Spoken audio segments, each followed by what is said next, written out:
Happy Sunday. Happy March 1st. This is the third month of the year. First day, March Madness. We're marching into March with boldness, with courage. And we just left church service. It was great. It was a great message.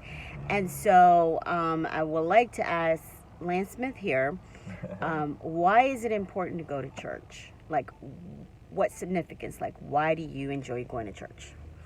I think that church is a very powerful resource that helps us to be able to live our lives by faith and not by fear. And I think that it's a great resource where we can come to church and that we can receive reminders of the values and the beliefs that we have, and also to even receive new insights for beliefs and values that we want to adopt. And I think it really goes back to also like the whole illustration of how there's two different foundations, right? We can build our house on sand, or we can build our house on the solid rock of God, And I think that church is like a tool that helps us to build our lives on the solid rock of God. In today's sermon, the pastor used an illustration about the storms of life that come. And I was just thinking about how and one of the things that he said was that a lot of times storms will come without warning. Like we'll just be hit with a storm.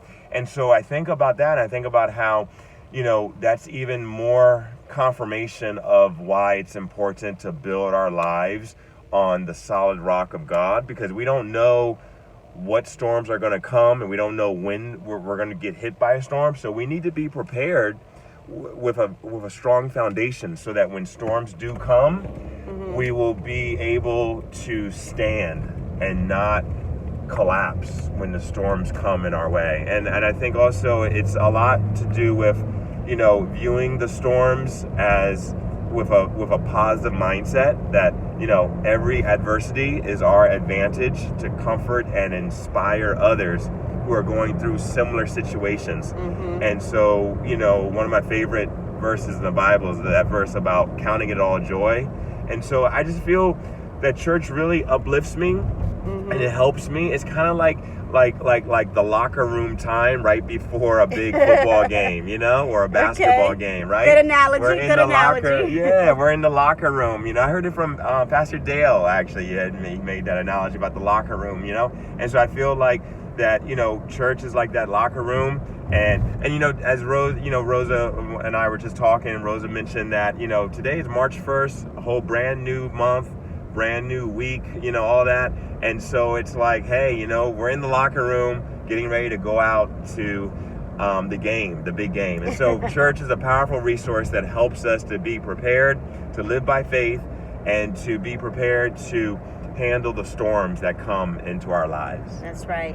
Church is also great for fellowship. You pull strength from each other, so you fellowship with people. And we came across Lance's good friend today, who is an amazing man of God, and his wife. And so there's strength there. There's strength in numbers. And so church, of course, your relationship with Christ starts in the privacy of your home, but church is also very necessary. Fellowship and getting strength that you need, that you probably won't get just by sitting home. You actually need to go to church. And if you have not found a church yet, it's okay. Start praying about it. Say, Lord, where would you have me go? And just seek out the Lord, And a lot of times people say, oh, but I've got such and such problems. I need to get my life together first. No. Go as you are. Go and seek the Lord as you are, because that's the thing that he wants to do, is just embrace you where you are in life. And he'll take it from there. He'll connect you to the people that need to be in your life for such a time as this, for this season. And just be encouraged, be motivated. I know that, as Lance mentioned, today's the message was really good. And so we have to go through the storms in life. And sometimes it's better to go. Of course, Christ is with us 24/7. Sometimes we're going to have to go through those storms with people, fellowship sometimes we go through it by ourselves, but we're going to have to go through it one way or another. Right, Lance? Yes, amen. But we'll Amen. survive. Yes, amen. We'll survive. God bless you guys, and happy Sunday.